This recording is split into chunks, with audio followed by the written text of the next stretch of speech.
Buongiorno and Recom Tech. This morning I'm actually going to volunteer to help give out food to people who are in need.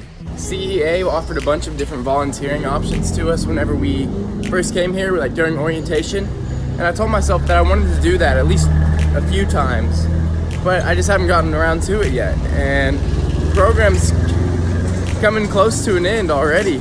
Time flies. So I said, hey, it's time to get busy. I need to get with it. So today's the day.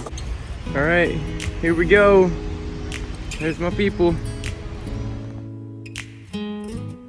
That was fun. I honestly really enjoyed that. One thing I learned today, laughter is a universal language. I mean, I spoke enough Italian to say, hey, you want coffee? You want chocolate milk? You want just milk? Do you want tea? Little, big? That's about it. There were two people running it who spoke some broken English, and everybody else just spoke Italian. And they would translate for me, sort of, and he'd talk to other people and he'd say, he's a Texas. They're like, oh, Texas. And I'd be like, yeah. They had a lot of food too. Like, they just kept cranking it out. Me and a friend were working the drinks and the cups and everything, and the sugar and the zucchero. And two ladies next to me were working the food and the everything. And they kept bringing it out. It was just plate after plate after plate of, at first it was like croissants and breakfast and everything, but then after that it was pizza, and then after that it was pasta. I was like, where's all this coming from? And then it was bread with the good toppings on top of it.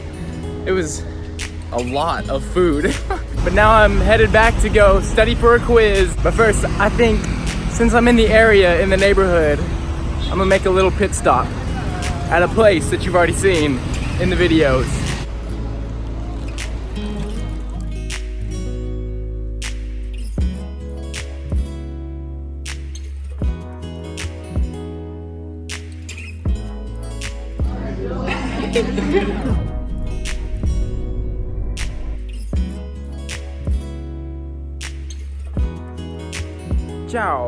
Ciao. It's time. I'm here at the prison right now and I'm about to walk in, and I've just been reading articles about it leading up to this, and if I can, I'm planning on sitting in there and just reading for a long time, reading 2 Timothy, because that's where they say, like, okay, yeah, he definitely was in there whenever he wrote that. Let's go in.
I'm gonna say something that Papa always says.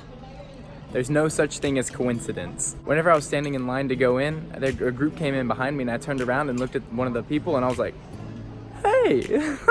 It was one of the guys from the Rome Baptist Church, and then he was leading around a pastor and his wife because they were coming to Rome, and apparently they knew him somehow, and he was just giving them a tour of Rome and everything, and he brought them here.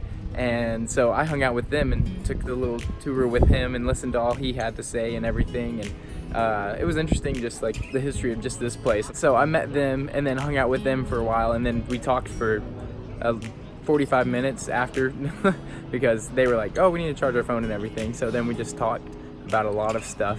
And then once they left, they went to the Coliseum. I stayed here and said I was gonna read. And while I was reading, a group came up to me, or a guy came up to me, and he was like, bro, are you a Christian? And I was like, bro, heck yeah, bro. And he's like, dude, awesome, so am I. He's like, we're brothers. And I was like, that's right. And then we started talking with them, and it was him and his wife were here, and also his father-in-law and mother-in-law were all together. We were talking, and I said, what do you do? Like, cause he asked me like what I did, and I'm like, I'm a student, I'm studying engineering. And I said, what do you do? And well, he was like, oh, my wife's actually business engineering. And I was like, oh, that's cool. And then he said that he was actually like a journalist. He was a journalist. He says that he goes in the streets and prays over people, and then he'll make videos about it. And I was like, dude, do you have a channel? Like, let me, yeah. He was like, yeah. So I'm gonna follow him on YouTube. And you know, he also has a journal or something like that. I don't know, but it was just crazy cool conversation, stuff that happened. Man. And though it's not 100% sure that that's where Paul was kept, it was something along those lines. It was very similar to that. He knew why he was living, and seeing how he impacted the world, the whole world, from such a cold, dark, damp place. It's amazing.